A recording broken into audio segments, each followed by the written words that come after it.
What's up guys, Cloudie here checking in from the America server, and this is gonna be the third installment in our Tower of Challenge series going to floor 77. Now I managed to mess up the introduction of my video, so kinda have to re-record this now, that's why you're seeing it here. But let's see, 77 is the Lamp of Hell, which I would call Lamp from Hell really, because it's really a hellish fight and I do not like it at all. Actually, I hate it more than any other fight in Tower of Challenge. It's just kind of stupid. What does this boss do?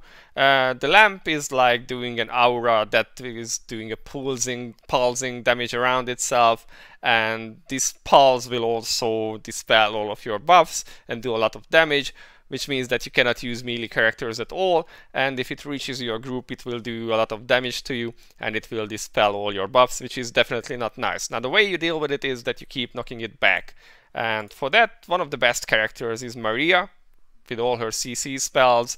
Both CC and knockbacks work, but every time the boss is inflicted by CC it gains a stack, and when you reach 10 stacks on the boss it gains an immunity shield which will protect it from CC. Now I was running Xerah here to test if she breaks the shield, and she doesn't, so you need to use a character that can dispel shields or dispel in general on a short cooldown, and actually there aren't that many characters who do that on a short cooldown. Juno has like an 8-second one, and that's why I use her. Isolette with her UT1 has a 7-second cooldown one, which is also pretty good. There are a few other characters who can do this. I'm not gonna list all of them. One interesting option is like using Lovril with her S2 second part.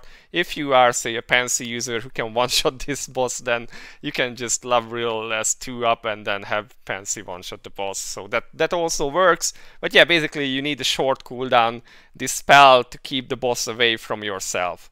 And then Maria is really well suited for this. I keep Kara around for the second knockback, and then Xerah is just there for the DPS. Now one thing to note also is that after knocking back the boss a lot, he will kind of hit the end of the room. And at that point, if you knock it back, it can't fly that far any longer, and your characters will run up to it anyway. So it's like a shorter distance it needs to take to you. You will see that it's getting harder and harder to CC it, and it's just if you don't control your CC too well, then you will end up in a wipe. Also, something that I've learned on Lex's server, for which I want to say a big thank you to you guys, is that actually you can use Radiance against this boss. If it's up at the moment it reaches your team, then it will dispel the shield and knock the boss back, so that's kind of good to know. But of course Radiance has like not 100% uptime, so this is not like a surefire thing to have, it's just like an emergency stuff. So basically that's the gist of it. You need 1 or 2 characters with CC and knockback, at least 1 dispeller and 1 ranged DPS who can kill the boss in time. So that's it really. Let's go to the run. Not gonna lie, it usually takes me anywhere from 3 to 5 attempts to get this done. This was the case this time too, but let's see the actual kill. So let's see how the fight itself goes. Now, my Marie has the Soul Spring Water, so she can do her S2 really fast. Juno switches to her Cook from Hell form, and Kara has time to build mana for her S2, which knocks the boss back. And you can see that the characters are running up after it, which is kind of lame.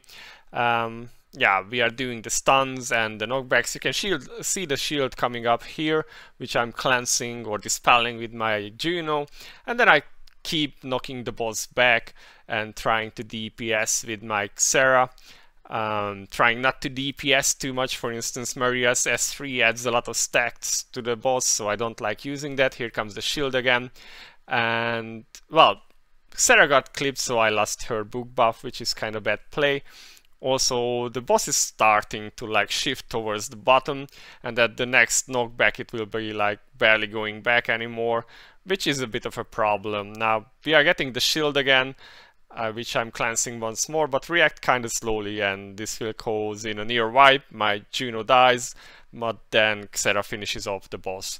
Usually I do run Crow here actually, and just have to charge up his soul weapon and get his stacks up, and then the boss just dies. Basically, as long as you play well and do not get hit by the boss and juggle your cooldowns well, you can do this easily. It's just kind of have to do the juggling part pretty well. So let's see what I was running. Juno had a high crown, but otherwise nothing super fancy. She has like kind of makeshift gear on, maybe that's why she died. Xerah has totally random gear on, she's only here for the knockback.